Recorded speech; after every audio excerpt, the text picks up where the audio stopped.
நான் இந்த கிளாஸ் பற்றி ஃபஸ்ட்டு ஃபேஸ்புக்கில் தான் தெரிஞ்சுக்கிட்டேன். புரிஞ்சு வந்து ராஜாதி ராஜா ராஜ கம்பீரம் அப்படின்னு ஒரு வசனம் பேசுகிறது என்னடா அது வித்தியாசமாக இருக்குது, இது வரைக்கும் நம்ம யோகா கிளாஸ் பற்றி ஒன்று பார்க்கலையே, நிறைய ஆட் பார்த்துருக்கோம், இது ஒரு வித்தியாசமாக தான் இருக்குது, ஆடாக இருக்குது அப்படின்னு சொல்லி தான் வந்தேன். அந்த 1 வீக் கோர்ஸ் சேர்ந்தேன். 1 வீக் கோர்ஸில் ஃபுட்டை பற்றி தியானம், இது மைண்ட் ப்ளே, போர் ப்ளே இதெல்லாம் பற்றி நீட்டாக கிளியராக எக்ஸ்பிளைன் பண்ணாங்க. அதுக்கப்புறம் அந்த சில கோர்ஸ் எல்லாம் தந்திரா கோர்ஸ் 2 சொல்லி கொடுத்தாங்க.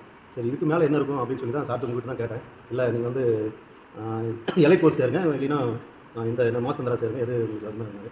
யோசனை பண்ணி பார்த்தேன். சரி எலைட்டே சேருவோம், என்ன தான் இருக்குன்னு பார்த்தோம். 41 இதில் அதில் போய் இது இருக்குன்னு சொல்லி சொன்னாங்க. சரி அந்த இதிலே சேரலாம் தான் சேரணும். பட் இது வந்து கம்பல்சரியாக வரும்னு சொன்னதுனால ஃபேமிலியோட வரலான்னு பார்த்தா வர முடியல. பசங்களாம் வந்துட்டாங்க, இதுக்கு அதனால் வர முடியாது.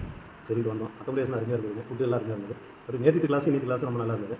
நேற்று கிளாஸில் கேம்ப் ஃபயர் ரொம்ப அருமையாக இருந்தது. அதில் வந்து மெடிடேஷன் வந்து நல்லாவே கொஞ்சம் உணர முடியுது. இன்றைக்கும் வந்துட்டு காலையில் தந்திர கிளாஸ் வந்து இந்த எக்ஸசைஸ் எல்லாம் சொல்லி கொடுத்தாரு, புது விதமாக இருந்தது. அதை வந்து நான் இன்னும் ப்ராக்டிஸ் பண்ணி கொடுக்குறது ஹெல்த் பாயிண்ட் வந்து ரொம்ப யூஸ்ஃபுல். இன்றைக்கி உள்ள மெடிடேஷன், இங்கே தியானம் எல்லாமே ரொம்ப அருமையாக இருந்தது. இன்னும் மேலும் கிளாஸில் நானும் வந்து ஃபேமிலியோட கவனிக்கணும்னு ரொம்ப ஆசைப்படுறேன். ரொம்ப சிறப்பாக இன்னும் வாழ்த்துக்கள். நன்றி.